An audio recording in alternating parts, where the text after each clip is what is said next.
25,000 రూపాయలు నజరానా యాక్సిడెంట్ బాధితులకు సాయం చేసిన వారికి రాహువీర్ గా గుర్తించి నగదు బహుమతి అందజేస్తాం. బాధితులకు ఆసుపత్రిలో 7 రోజుల పాటు చికిత్స. కేంద్ర మంత్రి నితిన్ గడ్కరీ అంటూ ఇగో మనమాట యాక్సిడెంట్లు అయినప్పుడు మనం అడికెళ్ళి పారిపోవద్దట. కొంతమంది మనకెందుకు వచ్చింది, అలా ఏమైనా ఇబ్బంది అవుతుందేమో, పోలీస్ కేసు అవుతుందేమో, మళ్ళీ ఏమైనా ప్రాబ్లం అవుతుందేమో అని వెనక ముందు అవుతారు కదా. అట్లా కాకుండా ఇగో మీరు ఎవరన్నా ముందుకొచ్చి కాపాడితే వాళ్ళకి ఏమి ఇస్తారో ఇక్కడ రాసిరు. కేంద్ర రోడ్డు రవాణా శాఖ మంత్రి నితిన్ గడ్కరీ కీలక ప్రకటన చేశారు. రోడ్డు ప్రమాదం జరిగిన వెంటనే స్పందించి బాధితులకు సాయం చేసే వారికి 25,000 రూపాయలు నగదు అందజేస్తామని వెల్లడించారు. ప్రమాదాలు జరిగినప్పుడు హెల్ప్ చేసేందుకు ప్రజలు సంకోచిస్తారు, కానీ బాధితులను కాపాడాలి. అలా చేసిన వారిని రాహువీర్ గా గుర్తించి 25,000 నగదు బహుమానం అందిస్తాం అని గడ్కరీ తెలిపారు. సకాలంలో చికిత్స అందిస్తే ఏటా 50,000 వరకు ప్రాణాలు కాపాడొచ్చని పరిశోధనలు చెప్తున్నాయి. ఈ దిశగా ప్రోత్సహించేందుకు యాక్సిడెంట్ బాధితుల ట్రీట్మెంటు ఖర్చులను కూడా ప్రభుత్వం భరిస్తుంది.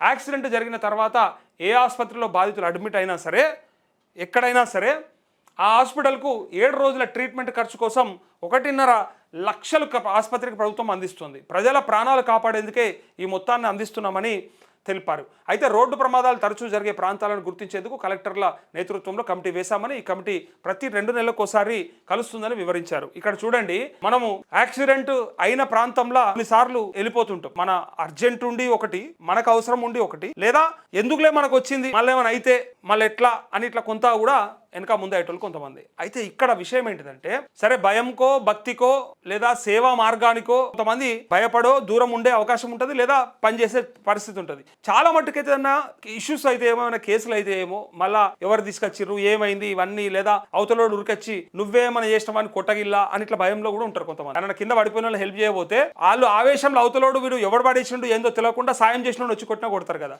మనోళ్ళు కూడా అట్లా అత్యుత్సాహంగా ఉంటారు కదా.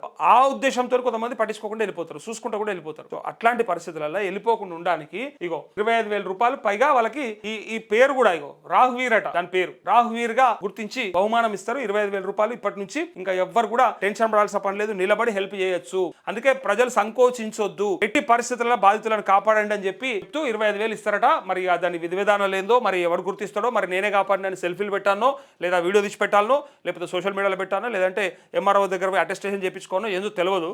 కాకపోతే దాని విధి విధానాలు వస్తాయి. రాహువీర్ గా గుర్తించాలంటే మరి ఎవరు పోలీసులు గుర్తిస్తారా, ఆసుపత్రి వర్గాలు గుర్తిస్తే, ఫైనల్ ఎవరు చేస్తారో తెలియదు. కానీ చేస్తేనట ఖచ్చితంగా సకాలంలో కనుక చికిత్స అందిస్తే 50,000 వరకు ప్రాణాలు కాపాడొచ్చట. అందుకోసానికే ఖచ్చితంగా ఆ ట్రీట్మెంట్ కూడా ప్రభుత్వమే భరిస్తుందట. యాక్సిడెంట్ అయినటువంటి ఆ బాధితులు ఎవరైతే ఉంటారో ఆ ట్రీట్మెంట్ కూడా ప్రభుత్వం భరిస్తుంది. సో ఏ హాస్పిటల్ అడ్మిట్ అయినా సరే ఆ 7 రోజుల ట్రీట్మెంట్ ఖర్చు కోసం 1,50,000 కూడా ప్రభుత్వం ఇస్తుందట. సో ఇప్పటి నుంచి యాక్సిడెంట్లు అయినందుకు టెన్షన్ పడాల్సిన పని లేదు. ఇక తీసుకుపోయి మనం జాయిన్ చేస్తే పైసలు కూడా మనం కట్టాల్సిన పని లేదు. ఆ హెల్ప్ ఉన్నది కాబట్టి అది వాడుకుంటే మనకు కూడా ఉపయోగపడుతుందని ఈ వార్త సారాంశం.